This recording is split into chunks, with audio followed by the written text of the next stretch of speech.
Michael, good morning, and thank you very much for coming in. Earlier, after 6 o'clock this morning, we played a package that you put together of this housing corruption situation in Bethlehem. How bad is it? Bad. I spoke to the former mayor under whose tenure the Vogelfontein RDP housing project was started, and at the time there was a housing backlog of at least 23,000 homes. And that affects several thousand people if you consider that there's at least 4 to 6 people living in a house in these sort of informal settlements.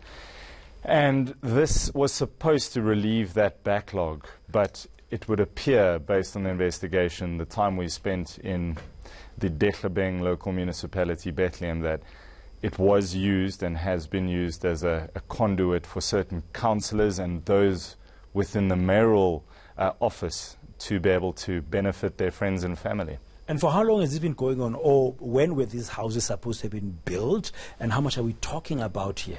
So the Vogelfontein project started 2007, 2008, so it's over a decade ago. And there was an initial construction partner on it. That construction company was taken off it, and a company linked to the Premier's daughter was put on it. And there was a court action underway regarding the status of those houses, but it's generally accepted from the visuals that you will see that they are of poor quality, that many of them have not been finished, and that there are no services at this housing project, even though it is touted as sort of this housing project to relieve the housing backlog. People are going from one side of the R26 where there's no water, no roads, no sanitation, to the other side where there's no water, no electricity, no roads, no sanitation. I mean, looking at the visuals we're just showing now, and you were there, it's like it's a little place was put in the middle of nowhere. Yeah.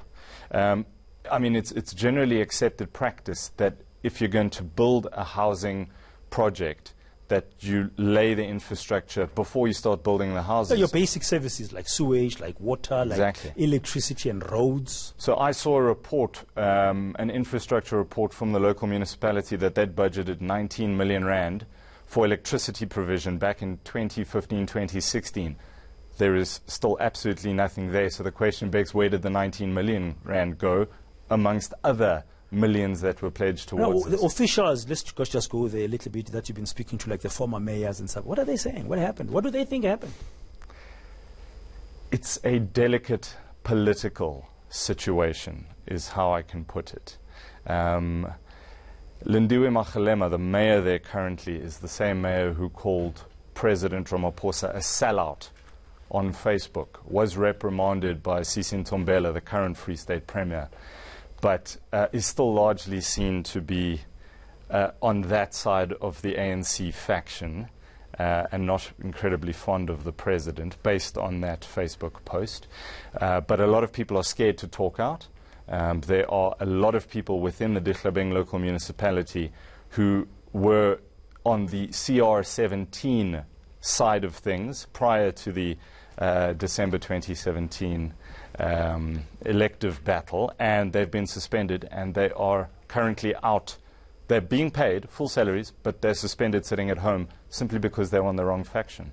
And these houses are standing there incomplete, and elderly people like one Paulina Mkwanazo, who says it's going to be 19 December, don't really know what's going to happen. I mean, the quality of those houses, you can see nothing's complete. No services, nothing is being done about it.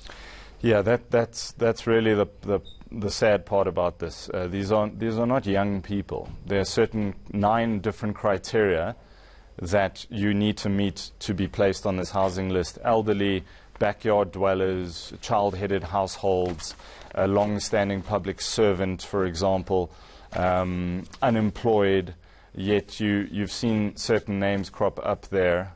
One, Thabo Justice Mokoena, who I gave right of reply to, he is the strategic manager in the office of the mayor. There is no way that he could possibly qualify for a low-income house. Now, the allegation is that these councillors or prominent politicians will take ownership of that house and then either sell it off, which you're not allowed to do, or will then rent it out to poor people. Okay, very briefly, Michael. The Hawks are investigating this.